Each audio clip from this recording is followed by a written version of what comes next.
ഹരേ കൃഷ്ണ. എല്ലാവർക്കും മാധവത്തിലേക്ക് സ്വാഗതം. ഇപ്പോൾ ഏകാദശിയാണ് വരാൻ പോകുന്നത്.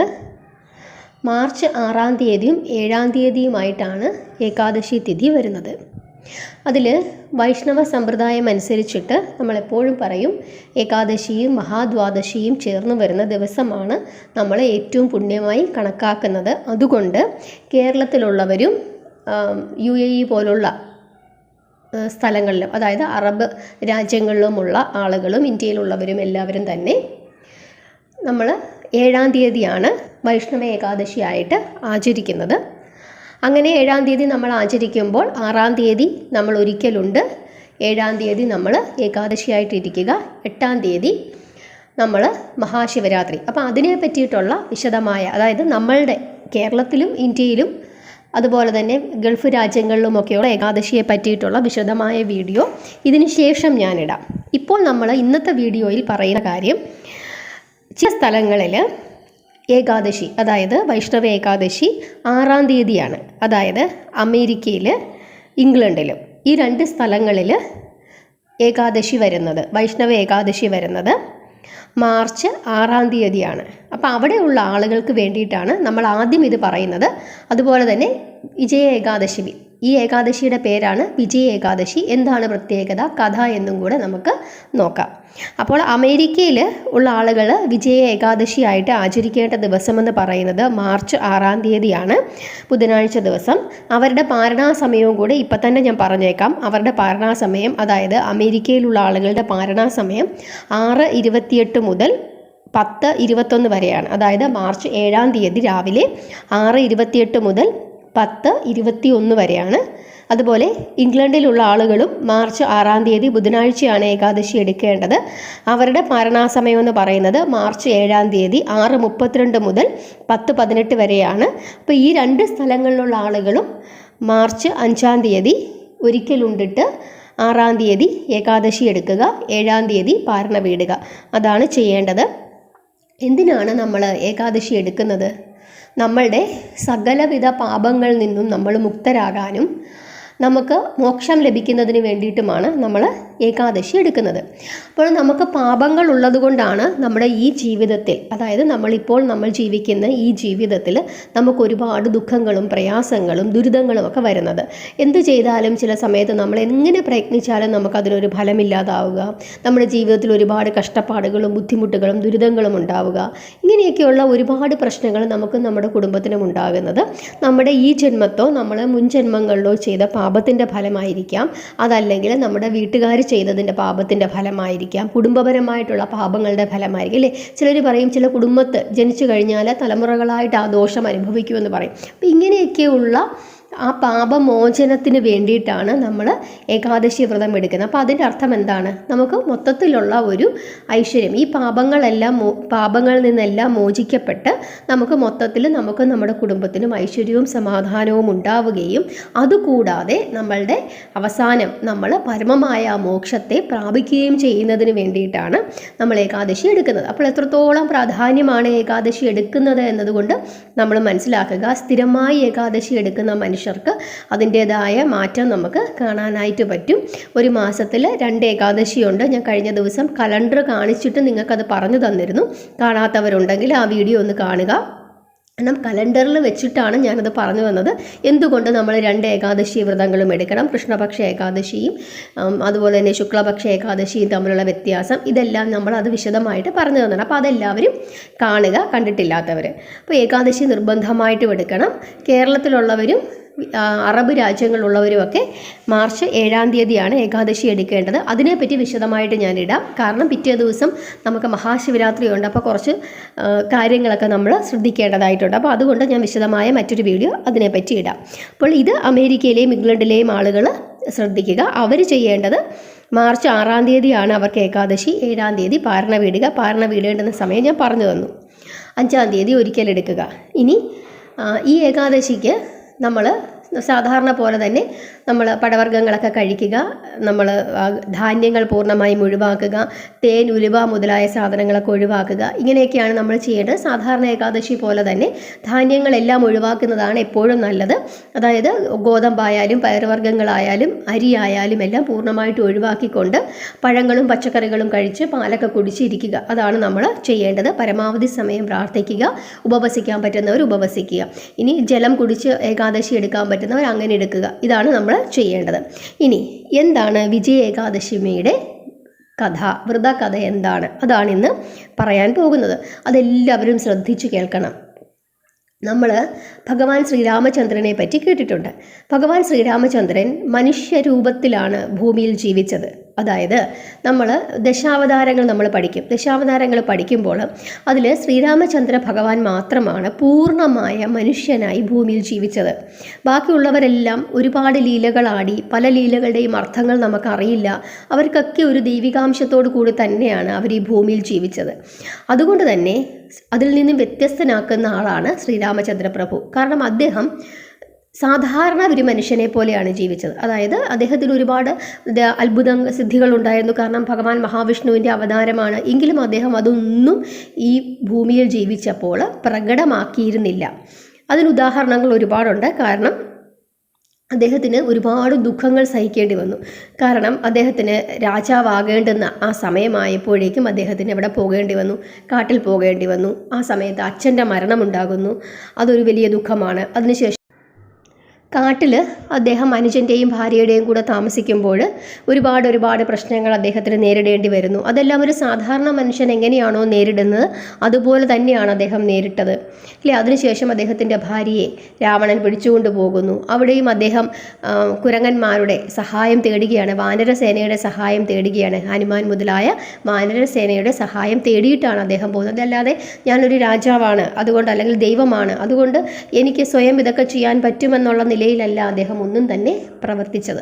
അപ്പോൾ ഇതൊക്കെയാണ് നമ്മൾ മനസ്സിലാക്കേണ്ടത്. അതിനുശേഷം തിരിച്ചു വന്നു കഴിഞ്ഞപ്പോഴേക്കും ഒരു ഭാര്യയും കുഞ്ഞുങ്ങളുമായി സുഖമായി ജീവിക്കാനുള്ള അവസരം അതുപോലും അദ്ദേഹത്തിന് നിഷേധിക്കപ്പെടുകയായിരുന്നു. അപ്പം നമ്മൾ ആലോചിക്കുക, നമ്മളെപ്പോലെ തന്നെയാണ്.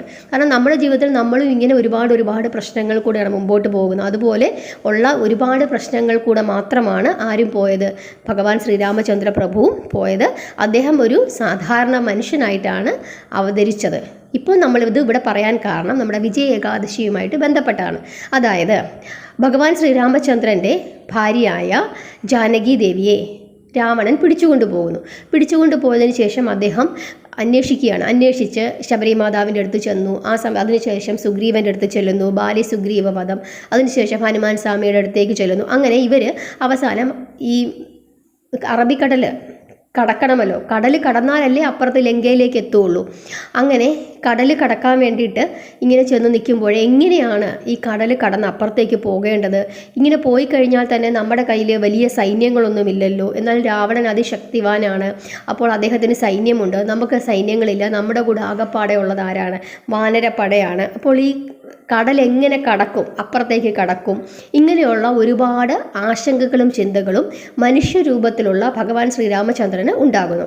അപ്പോൾ ഈ ആശങ്ക അദ്ദേഹം തൻ്റെ സഹോദരനായ ലക്ഷ്മണനോട് പങ്കുവെക്കുന്നു. അപ്പോൾ ലക്ഷ്മണനാണ് അദ്ദേഹത്തിന് പറഞ്ഞു കൊടുക്കുന്നത്, ഇവിടെ അടുത്ത് ഒരു മുനി താമസിക്കുന്നുണ്ട്, വാഗ്ഭൽഭ്യ എന്നാണ് അദ്ദേഹത്തിൻ്റെ പേര്. ആ മുനിയോട് നമുക്ക് ചെന്ന് നമ്മുടെ സങ്കടങ്ങൾ പറയാം. അദ്ദേഹം എന്ത് തന്നെ ആയാലും നമ്മുടെ ഈ പ്രശ്നങ്ങൾക്ക് പരിഹാരം കാണുമെന്ന് പറയുന്നു. അങ്ങനെ ഇവർ ആ മുനിയുടെ അടുത്തേക്ക് ചെല്ലുന്നു. മുനിയുടെ അടുത്ത് ചെന്ന് കഴിയുമ്പം ഈ മുനിയാണ് ഇദ്ദേഹത്തിനോടും അനുജനോടും, ശ്രീരാമചന്ദ്ര പ്രഭുവിനോടും അനുജനോടും അതുപോലെ തന്നെ വാനരസേനയോടും പറയുന്നത്, വിജയ ഏകാദശി എടുക്കൂ. വിജയ ഏകാദശി എടുത്തു കഴിഞ്ഞാൽ ഇതിനെല്ലാം ഒരു പരിഹാരമുണ്ടാകും. അതായത് ശത്രുക്കളുടെ മേൽ വിജയം നേടാനായിട്ട് പറ്റും, സകല പ്രതിബന്ധങ്ങളെയും തരണം ചെയ്യാനായിട്ട് പറ്റും എന്ന് പറഞ്ഞു കൊടുക്കുന്നതാണ് മുനി. അങ്ങനെ ഭഗവാൻ ശ്രീരാമചന്ദ്ര പ്രഭുവും അനുജൻ ലക്ഷ്മണനും വാനരസേനയും കൂടി എന്ത് ചെയ്യുന്നു? വിജയ ഏകാദശി എടുക്കുന്നു. ആ വിജയ ഏകാദശി അവരെടുത്തതിൻ്റെ, ഭക്തിപൂർവ്വം അവർ വിജയ ഏകാദശി എടുത്തതിൻ്റെ ഫലമായിട്ടാണ് അവർക്ക് എന്ത് സംഭവിക്കുന്നത്? രാവണനെ കീഴ്പ്പെടുത്താൻ പറ്റുന്നതും ലങ്കയിലേക്ക് പോകാനുള്ള മാർഗം തെളിഞ്ഞു കിട്ടുന്നത്. അതാണ് നമ്മളിവിടെ ചിന്തിക്കേണ്ടത്. കാരണം ഭഗവാൻ ഇതിൻ്റെ ഒന്നും ആവശ്യമില്ല. പക്ഷേ ഭഗവാൻ ആരായിട്ടാണ് ജനിച്ചത്? പൂർണ്ണമായ മനുഷ്യരൂപത്തിൽ ജനിച്ചത് കൊണ്ടാണ് ഇതുപോലെ മുനിയുടെ അടുത്ത് ചെന്നിട്ട് ചോദിക്കുന്നതും ഏകാദശി എടുക്കാൻ പറയുന്നതും ഏകാദശി എടുക്കുന്നതുമല്ല. അപ്പോൾ അദ്ദേഹം പൂർണ്ണമായ മനുഷ്യനായിട്ടാണ് ഈ ഭൂമിയിൽ അവതരിച്ചത്. അദ്ദേഹം പോലും വിജയ ഏകാദശി എടുത്തു. അതിൻ്റെ ഫലമായിട്ടാണ് അദ്ദേഹത്തിന് ശത്രുവിൻ്റെ മേൽ, അതായത് രാവണൻ്റെ മേൽ വിജയം നേടാനായിട്ട് പറ്റിയത്. അപ്പോൾ അദ്ദേഹത്തിൻ്റെ കൂടെ വലിയ സേനകളൊന്നുമില്ലായിരുന്നു. ഈ കുരങ്ങന്മാരും മാത്രമായിരുന്നു അദ്ദേഹത്തിൻ്റെ കൂടെ ഉണ്ടായിരുന്നത്. അനുജനും ശ്രീരാമചന്ദ്ര പ്രഭുവും മാത്രമായിരുന്നു. മനുഷ്യരൂപത്തിലാണ് അദ്ദേഹം അവിടെ ചെന്ന്. അതുകൊണ്ടാണ് നാഗാസ്ത്രം ഏറ്റിട്ട് ഒരു സമയത്ത് ഇവർ രാവണനാൽ ബന്ധിക്കപ്പെട്ടത് അല്ലേ? രാവണൻ്റെ ആ യുദ്ധസമയത്ത് എന്ത് ചെയ്യുന്നു? ഇവർ നാഗാസ്ത്രത്തിൽ അവർ ബന്ധിക്കപ്പെട്ടു പോയി, ഒരു മോഹാലസ്യപ്പെട്ടു പോയി. ഏറ്റവും അവസാനം നമുക്കറിയാം അല്ലേ, മൃതസഞ്ജീവിനി കൊണ്ടുവന്നിട്ടാണ് അവരെ ജീവിപ്പിച്ചതെന്നൊക്കെയുള്ള കാര്യങ്ങളൊക്കെ നമുക്കറിയാം. അപ്പോൾ ആ രീതിയിലാണ് പരീക്ഷണങ്ങളെല്ലാം അതിജീവിച്ചിട്ട് ഏറ്റവും അവസാനം വിജയത്തിലേക്ക് എത്തുകയാണ്. അപ്പോൾ അതുപോലെ നമുക്കും വിജയ ഏകാദശി എടുത്തു കഴിഞ്ഞാൽ ഈ പരീക്ഷണങ്ങളിൽ നിന്നെല്ലാം നമ്മൾ രക്ഷപ്പെട്ട് ഏറ്റവും അവസാനം വിജയത്തിലേക്ക് എത്തുമെന്നാണ് പറയുന്നത്. ഇത് ഭഗവാൻ ശ്രീകൃഷ്ണനാണ് അർജുനന് പറഞ്ഞു കൊടുക്കുന്നത്. ഇതുപോലെ വിജയ ഏകാദശിയുടെ പ്രത്യേകതകൾ അർജുനൻ ഭഗവാനോട് ചോദിച്ചപ്പോഴാണ് പറയുന്നത്. ഇതാണ് കഥ. ഇങ്ങനെ വിജയ ഏകാദശി എടുത്തു കഴിഞ്ഞാൽ എല്ലാ പ്രതിബന്ധങ്ങളിൽ നിന്നും നമ്മൾ രക്ഷപ്പെടുകയും ശത്രുക്കളുടെ മേൽ വിജയം നേടുകയും സർവ്വവിധ പാപങ്ങളിൽ നിന്നും മുക്തി നേടുകയും ചെയ്യുമെന്ന് പറഞ്ഞു കൊടുത്തു. അപ്പോൾ അതാണ് വിജയ ഏകാദശിയുടെ കഥ. അതുകൊണ്ട് നമ്മളെല്ലാവരും എന്ത് ചെയ്യണം? വിജയ ഏകാദശി എടുക്കണം. കേരളത്തിലുള്ളവർ 6-ാം തീയതി ഒരിക്കലുണ്ട്, 7-ാം തീയതി നമ്മൾ എന്ത് ചെയ്യുക? വ്രതത്തിലിരിക്കുക. 8-ാം തീയതി നമുക്ക് മഹാശിവരാത്രിയാണ്. വലിയ വലിയ പ്രത്യേകതയുള്ള മഹാശിവരാത്രിയാണ്.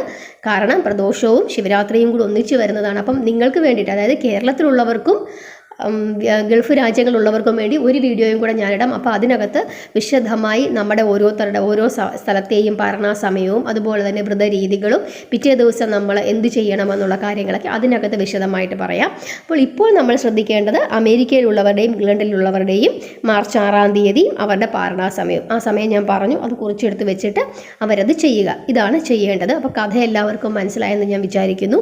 എല്ലാവരും ഏകാദശി എടുക്കണം. നമ്മുടെ ഈ ചാനൽ കേൾക്കുന്ന എല്ലാവരും അവരവരെ കൊണ്ട് പറ്റുന്ന രീതിയിൽ ഏകാദശി എടുക്കണം. ഇപ്പോൾ ചിലർക്ക് ഉപവസിച്ച് ഏകാദശി എടുക്കാൻ പറ്റും, ചിലർക്ക് ജലം മാത്രം കുടിച്ച് ഏകാദശി എടുക്കാൻ പറ്റും, ചിലർക്ക് ആഹാരം കഴിച്ച് ഏകാദശി എടുക്കാൻ പറ്റും. അപ്പോൾ ആഹാരം കഴിക്കുമ്പം നമ്മൾ ഒഴിവാക്കേണ്ടുന്ന കാര്യം എന്ന് വെച്ച് കഴിഞ്ഞാൽ ധാന്യങ്ങളും അരികളും അതെല്ലാം ഒഴിവാക്കുക. പൂർണ്ണമായും ഗോതമ്പ്, പയർ, കടല ഇങ്ങനത്തെ സാധനങ്ങൾ, അരി ഇതെല്ലാം പൂർണ്ണമായിട്ട് ഒഴിവാക്കുക. പഴങ്ങളും പച്ചക്കറികളും കഴിച്ച് ഏകാദശി എടുക്കുക. അതുപോലെ 6-ാം തീയതി ഏകാദശി തിഥിയുണ്ട്. അതുകൊണ്ട് തന്നെ 6ഉം 7ഉം പൂർണ്ണമായും പ്രാർത്ഥനയിൽ മുഴുകണം. എല്ലാവരും പ്രാർത്ഥനയിൽ മുഴുകണം. പരമാവധി സമയം ജപിക്കണം. ഇനി ജപിക്കേണ്ടത് ജപമാല ഉപയോഗിച്ചിട്ട് എങ്ങനെയാണ് ജപിക്കേണ്ടതെന്ന് ഞാൻ കൃത്യമായൊരു വീഡിയോ ഒന്നും കൂടെ ഇടാം. ഇതിനു മുമ്പ് ഞാനൊന്ന് പറഞ്ഞു പോയിട്ടുണ്ട്. ഇനി വിശദമായിട്ട് ഞാൻ മറ്റൊരു വീഡിയോയും കൂടെ ഇടാം. പക്ഷെ നിങ്ങൾ ജപിക്കുക. പരമാവധി സമയം ഭഗവാനെ വിളിച്ച് പ്രാർത്ഥിക്കുക. ഓം നമോ ഭഗവതേ വാസുദേവായ എന്ന് നിരന്തരം ജപിച്ചുകൊണ്ടിരിക്കുക. അത് വളരെ ശക്തിമത്തായ മന്ത്രമാണ്. അല്ലെങ്കിൽ ഹരേ രാമ മന്ത്രം നിങ്ങൾക്ക് ജപിക്കാം. ഇതെല്ലാം നമുക്ക് ജപിക്കാം. എന്തൊക്കെ നമുക്കറിയാമോ അതൊക്കെ ജപിക്കാം. പരമാവധി സമയം പ്രാർത്ഥിക്കാം. അതുപോലെ തന്നെ നമ്മുടെ ഭഗവത്ഗീതയുടെ ക്ലാസ് എല്ലാവരും അത് പോയി കേൾക്കണം. ഭഗവത്ഗീതയുടെ ക്ലാസ് എല്ലാവരും കേൾക്കണം, എഴുതി വെച്ച് പഠിക്കണം, കുട്ടികളെ പഠിപ്പിച്ചു കൊടുക്കണം. നമ്മുടെ ജീവിതത്തിൽ നമുക്ക് ഒരുപാട് മാറ്റങ്ങൾ അത് പഠിച്ചാലുണ്ടാകും. നിങ്ങളൊന്ന് പഠിച്ചു നോക്കൂ. അപ്പോൾ നമുക്ക് മനസ്സിലാകും നമ്മുടെ ജീവിതത്തിൽ എന്തൊക്കെ മാറ്റങ്ങൾ ഉണ്ടാകുന്നുവെന്നും നമ്മുടെ ചിന്താഗതികൾക്ക് എന്തൊക്കെ മാറ്റങ്ങൾ ഉണ്ടാകുന്നെന്നും നമുക്ക് മനസ്സിലാകും. അതുപോലെ തന്നെ ശ്രീരാമചന്ദ്ര പ്രഭു എന്ന് പറയുന്ന ആ മഹാനായ രാജാവ് നമ്മുടെ രാജ്യം ഭരിച്ചിരുന്നത് എങ്ങനെയായിരുന്നു നമ്മൾ ഓർക്കുക. അദ്ദേഹം ഏത് രീതിയിലാണ് പ്രജാസേവന തൽപരനായി നമ്മുടെ സമൂഹത്തെ നയിച്ചിരുന്നതെന്ന് നമ്മൾ ഓർക്കുക. സ്വന്തം സുഖം മാറ്റിവെച്ചുകൊണ്ടാണ് അദ്ദേഹം എന്ത് ചെയ്തത്? നമ്മുടെ പ്രജാക്ഷേമ തൽപരനായിട്ട് അദ്ദേഹം ഭരിച്ചത്. അപ്പോൾ ഇതെല്ലാം നമ്മൾ ആലോചിക്കുക. നമ്മുടെ പാരമ്പര്യത്തിൽ നമ്മൾ അഭിമാനം കൊള്ളുക. എത്ര വലിയ മഹത്തായ സംസ്കാരത്തിലാണ് നമ്മൾ ജീവിച്ചതെന്നോർത്ത് നമ്മൾ അഭിമാനിക്കുക. ഭഗവാനെ പ്രാർത്ഥിക്കുക. നമ്മളുടെ വിശ്വാസങ്ങൾ നമ്മൾ അടിയുറച്ച് സംരക്ഷിക്കുക. അതാണ് നമ്മൾ ഓരോരുത്തരും ചെയ്യേണ്ടത്. വിശ്വാസമില്ലാത്തവരോട് നമ്മുടെ വിശ്വാസങ്ങളെ പറ്റി പറഞ്ഞ് തർക്കിക്കാൻ പോകാതിരിക്കുക.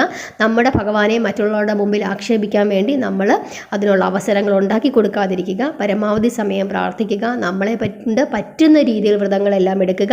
പറ്റുന്നത് പോലെ ആഹാരം കഴിച്ച് വ്രതങ്ങൾ എടുക്കുക. ഒഴിവാക്കേണ്ടുന്ന ഭക്ഷണ പദാർത്ഥങ്ങൾ ഒഴിവാക്കിക്കൊണ്ട് നമുക്ക് 3 നേരവും ആഹാരം കഴിക്കാം ഏകാദശിക്ക്. പക്ഷേ ചില ഭക്ഷണ പദാർത്ഥങ്ങൾ ഒഴിവാക്കുക. അതായത് ധാന്യങ്ങളും അതുപോലെ തന്നെ മാംസാദികളും മുതലായ ഭക്ഷണങ്ങളെല്ലാം ഒഴിവാക്കിക്കൊണ്ട് പഴങ്ങളും പച്ചക്കറികളും കഴിച്ചുകൊണ്ട് നമുക്ക് ഏകാദശി എടുക്കാം. അതുപോലെ തന്നെ ഉപവസിക്കാം. നിർജ്ജല ഏകാദശികൾ ഏകാദശികൾ എടുക്കാം, എല്ലാം നമുക്ക് ചെയ്യാം. ജലം കുടിച്ചുകൊണ്ട് ഏകാദശി എടുക്കാം. അങ്ങനെ എല്ലാവരും വ്രതങ്ങൾ എടുക്കുക, പരമാവധി സമയം പ്രാർത്ഥിക്കുക. ഹരേ